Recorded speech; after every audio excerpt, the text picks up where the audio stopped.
La salud es nuestro bien más preciado, indispensable para disfrutar de la vida en plenitud.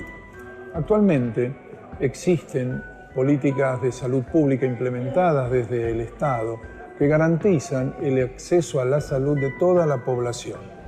Sin embargo, esto no fue siempre así. Durante buena parte de nuestra historia, los sectores más vulnerables quedaron al margen de las prestaciones médicas esenciales.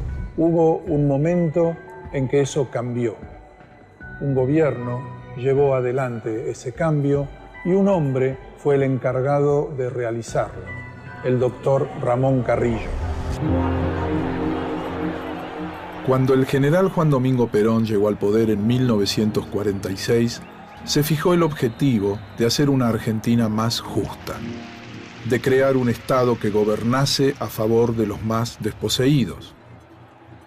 Entre los numerosos hombres que lo acompañaron en su tarea estaba Carrillo.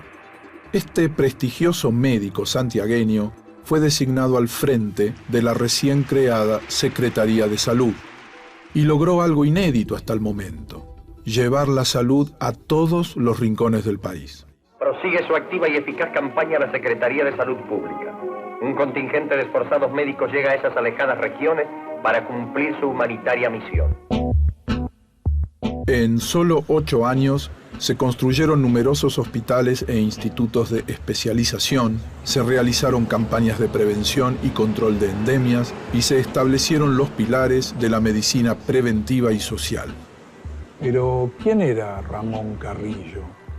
Aunque su labor como funcionario público fue fundamental, no concluyen ahí ni sus méritos ni su carrera. Ya era un científico de renombre antes de conocer a Perón y sumarse a un proyecto que cambiaría para siempre su vida y la de millones de argentinos.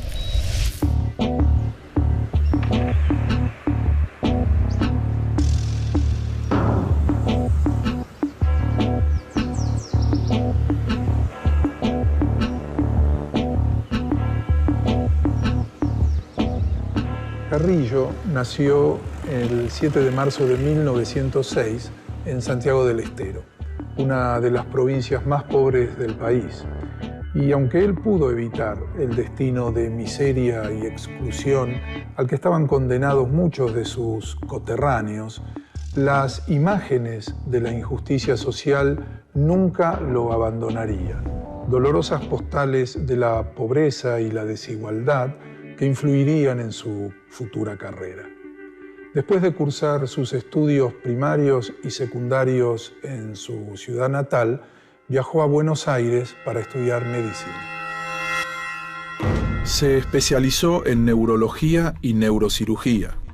Tras recibirse en 1929 con medalla de oro, obtuvo una beca para perfeccionarse en Europa.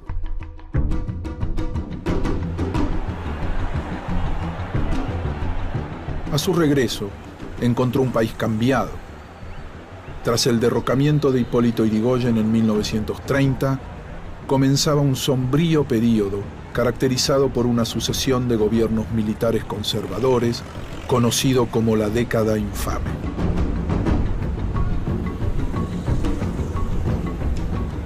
Mientras el país se encontraba atravesando esta etapa de corrupción política, expolio económico y libertades cercenadas, Carrillo se consagró intensamente al desarrollo de su profesión.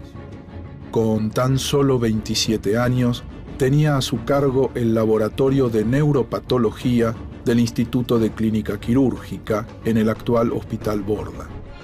Por entonces, se dedicaba exclusivamente a la investigación y publicó numerosos trabajos científicos que le valieron prestigio internacional.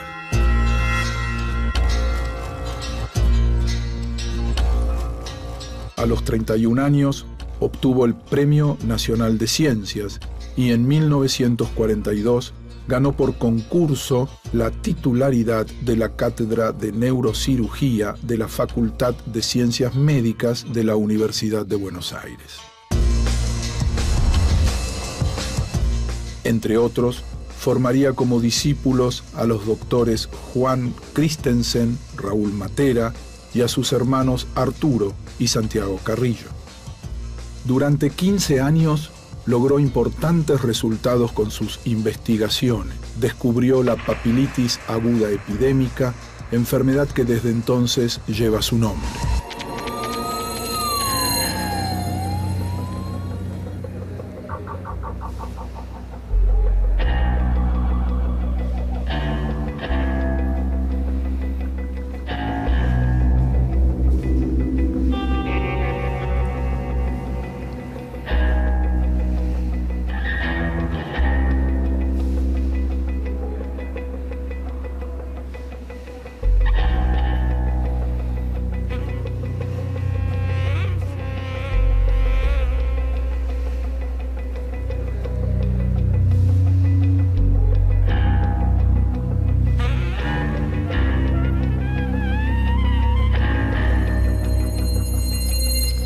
Fascinado por el órgano más complejo del cuerpo humano, el cerebro, estudió los tumores cerebrales, las esclerosis cerebrales y las aracnoiditis. Estas son las inflamaciones que sufre la envoltura más delicada de las tres que protegen al cerebro, conocida como aracnoides. Ideó métodos para teñir las células cerebrales y poder observarlas al microscopio, una técnica precursora de las actuales tomografías computadas. Y también realizó estudios sobre la anatomía comparada de los cerebros de las diversas clases de vertebrados. Pero Carrillo no solo se sintió fascinado por el complejo funcionamiento del cerebro, sino también por las ideas que de él podían surgir.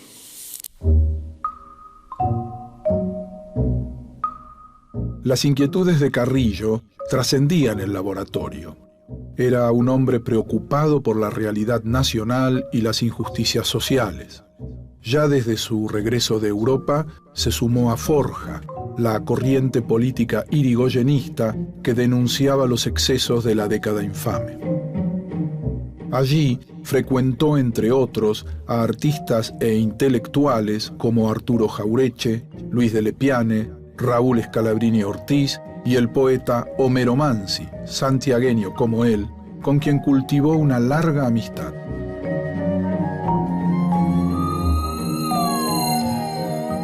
En 1939, un hecho cambiaría drásticamente su vida. Para ayudar económicamente a su madre y a sus 10 hermanos, aceptó un segundo empleo. Se hizo cargo del servicio de neurología y neurocirugía del Hospital Militar Central en Buenos Aires. Allí se toparía con una realidad alarmante. Al analizar las historias clínicas de los aspirantes al servicio militar procedentes de toda la Argentina, notó un detalle preocupante: los problemas de ineptitud física y la presencia de enfermedades vinculadas a la pobreza eran enormes entre los conscriptos provenientes de las provincias más postergadas, como Tucumán, Salta, Jujuy y su tierra natal, Santiago del Estero. Pidió entonces un estudio para establecer la cantidad de camas hospitalarias cada 1000 habitantes en el país. El resultado fue abrumador. La Argentina contaba con apenas el 45% de las camas necesarias. Los hospitales o establecimientos con servicios de internación eran privilegio exclusivo de las grandes ciudades. La mayoría funcionaba de manera precaria por falta de personal, medicamentos e instrumental. Las zonas rurales carecían de servicios de salud y las instituciones de atención médica públicas dependían de las sociedades benéficas. Por entonces Carrillo escribió: «La caridad es una virtud cristiana admirable, pero no puede ser la base de una doctrina para el gobierno de la salud pública». Enfrentado a semejante panorama, Carrillo tomó conciencia de que era el momento de cambiar las cosas y la oportunidad no tardaría en llegar.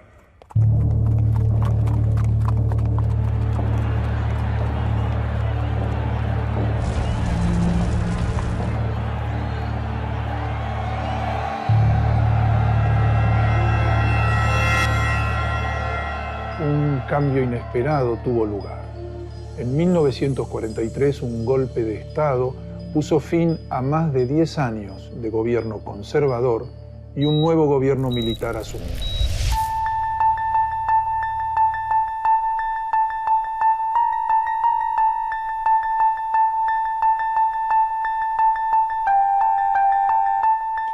Carrillo conoció entonces en el hospital militar al hijo de una paciente con quien compartiría largas conversaciones, el coronel Juan Domingo Perón, quien quedó impresionado por este hombre que no solo conocía las deficiencias sanitarias del país y los determinantes sociales de las enfermedades, sino que además tenía una clara idea de lo que había que hacer para revertir la situación.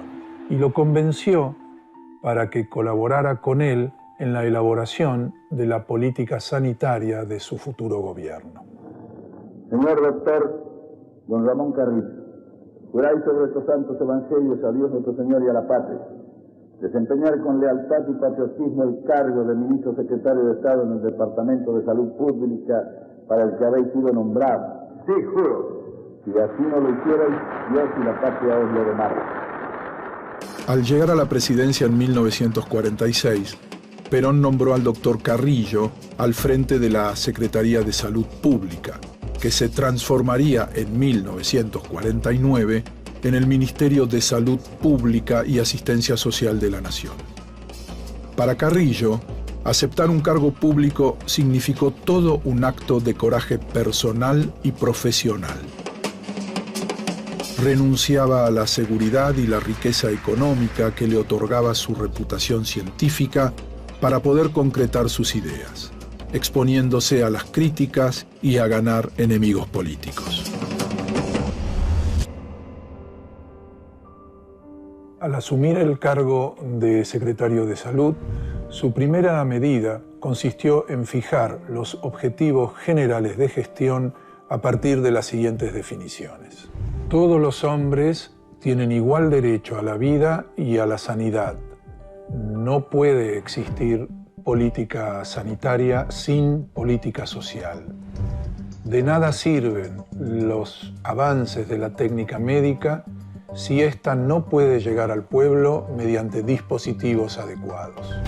Para mejorar la estructura sanitaria a nivel nacional, dividió al país en zonas, planificando para cada una la atención de sus problemas específicos. En forma simultánea, elaboró un extenso plan analítico de salud pública en el que no descuidó ningún detalle del funcionamiento hospitalario. Tanto las competencias del cuerpo médico como las de todos los empleados de las distintas áreas estaban contempladas.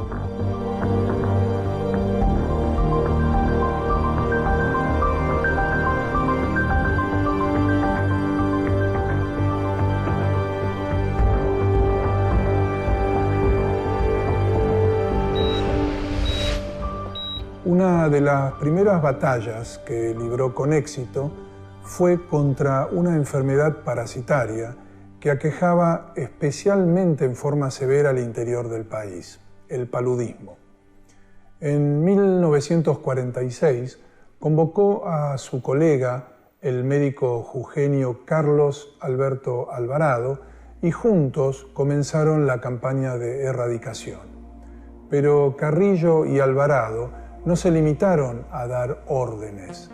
Se dirigieron personalmente a cada punto del país donde la endemia estaba presente. Visitaban los ranchos para atender a los afectados y ayudaban a fumigar las lagunas. Una revelación de extraordinarias características hace el ministro de Salud Pública en un acto realizado en el aula magna de la Facultad de Ciencias Médicas, en el que habla también el doctor Alvarado. Se anuncia que a solo 3 años de iniciada una gran campaña, el paludismo ha desaparecido del país. Y este triunfo en la lucha contra la temible endemia pública debe enorgullecernos. Promovió además la construcción de centros de salud modernos y funcionales y alentó la creación de una cátedra universitaria de arquitectura hospitalaria, así como la organización de numerosos cursos de especialización. Carrillo en persona controló la marcha de las tareas para poder cumplir a tiempo con el calendario del Plan Quinquenal de Inversiones Estatales lanzado por Perón para el periodo 1947-1951. Los trabajos dieron como saldo la creación de 4.229 establecimientos sanitarios con 130.180 camas en el lapso de 5 años. Se levantaron nuevos hospitales en todas las provincias del país, la mayoría en la Patagonia y el noroeste. Se inauguraron numerosos institutos especializados para la investigación de enfermedades específicas, para formar profesionales en las diversas disciplinas y promover la medicina preventiva. Pero Carrillo no estaba solo. Contaba con una aliada inestimable, María Eva Duarte de Perón. A través de su fundación, la primera dama colaboraba permanentemente con el ministro.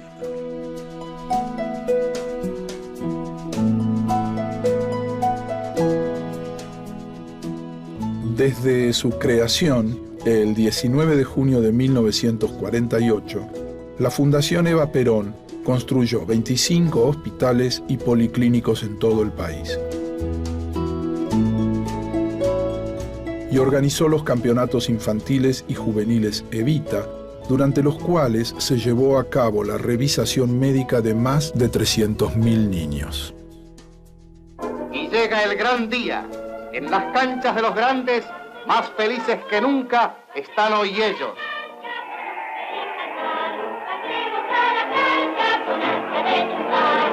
El campeonato infantil Evita los ha reunido en una justa deportiva sin precedentes.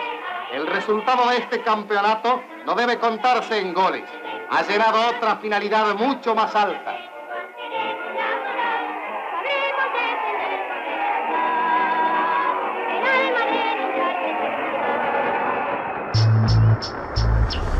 Pero aún quedaban sectores de la población aislados, al margen de los avances sanitarios que iban produciéndose en el país. Ya que no todos podían llegar al hospital, había una solución: llevar el hospital a la gente. Se valieron de las vías ferroviarias tendidas el siglo pasado como parte del proceso de expoliación de las riquezas del interior del país, esta vez para hacer llegar los últimos avances médicos a los más necesitados. Nuevo símbolo de la Argentina de hoy. El tren de la cruzada sanitaria justicialista Eva Perón se apresta a recorrer el norte del país. Dotado de los más modernos recursos asistenciales, llevará a las poblaciones rurales, junto con la revisación médica especializada, sueros, vacunas, placas radiográficas y laboratorio de análisis. El tren sanitario, inaugurado en 1951, contaba con 12 vagones que transportaban a un equipo médico de 46 personas. Durante 4 meses viajó por el país prestando servicios médicos gratuitos. Tenía su propio generador eléctrico, una farmacia, laboratorios, salas de rayos X, una sala de cirugía, una sala de partos, consultorio dental y un microcine donde se proyectaban películas destinadas a educar en materia de higiene y cuidados preventivos.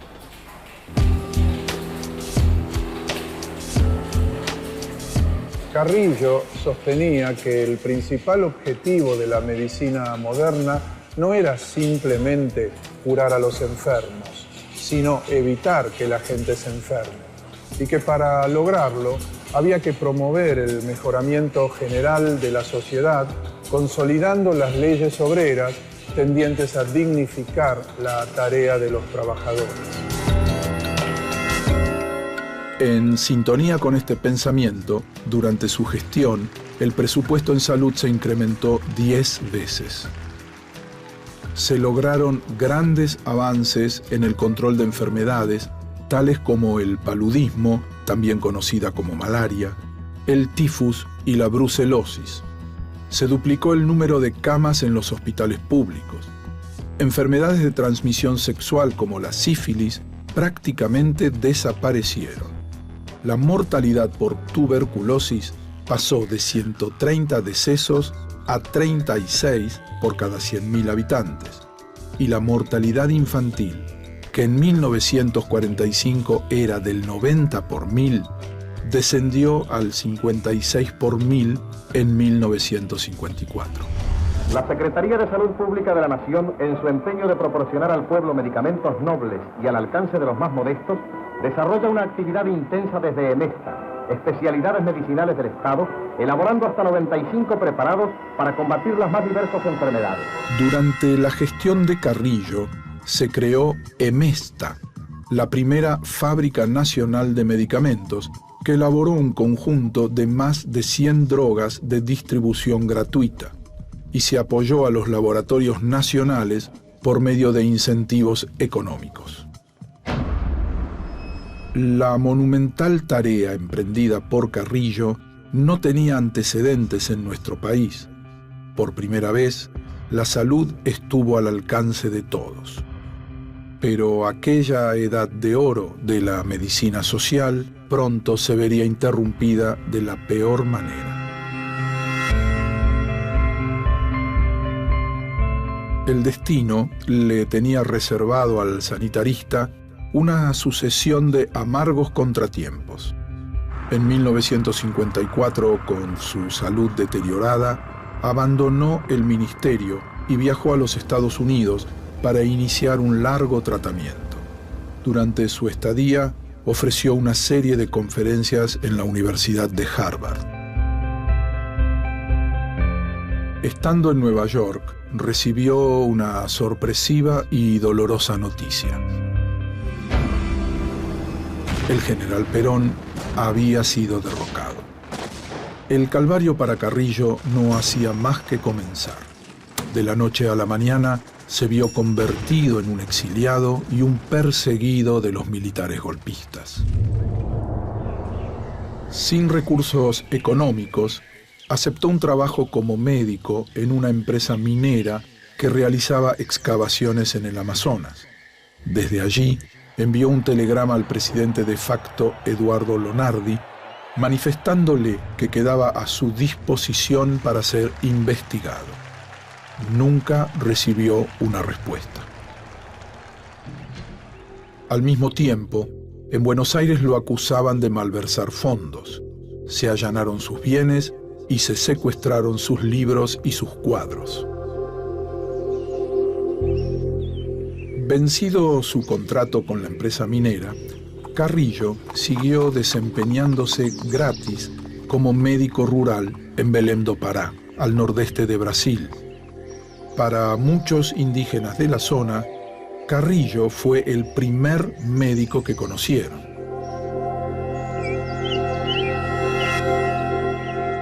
Mientras tanto, su salud seguía empeorando. Sufría de hipertensión de origen renal. Tras 21 días en coma, el 20 de diciembre de 1956, su vida se apagó. Los sucesivos gobiernos argentinos no permitieron la repatriación de los restos de Carrillo hasta 1972, ocasión en la que su familia pudo velarlo en el país.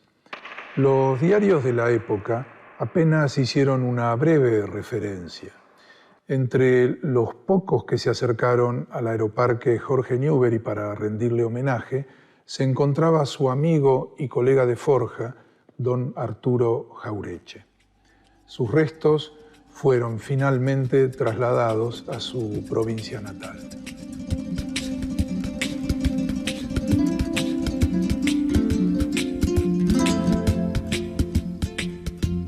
La revolución sanitaria, llevada adelante durante los gobiernos de Perón y bajo la supervisión de Carrillo, comenzó a languidecer después del golpe de Estado de 1955. Las medidas económicas tomadas para reducir el gasto público influyeron negativamente en las estructuras de salud. Hoy, la salud pública vuelve a ser una prioridad entre las políticas sanitarias del Estado Nacional. 2006 fue declarado Año de Homenaje a Ramón Carrillo. Y como un eco de la historia resonando en el presente, en febrero de 2013 se inauguró un nuevo tren sanitario que lleva su nombre. Hospitales, centros de atención primaria de la salud y centros de atención comunitaria a lo largo de todo el territorio nacional concretan a diario el compromiso que se impuso Carrillo hace casi 70 años. Una medicina de calidad accesible para todos los argentinos.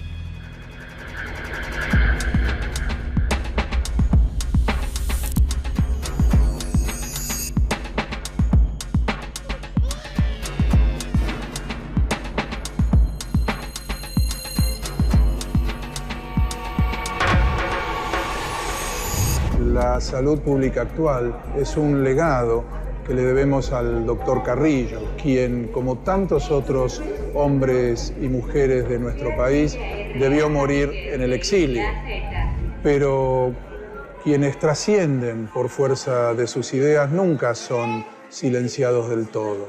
Finalmente, logran abrirse paso a través de la historia.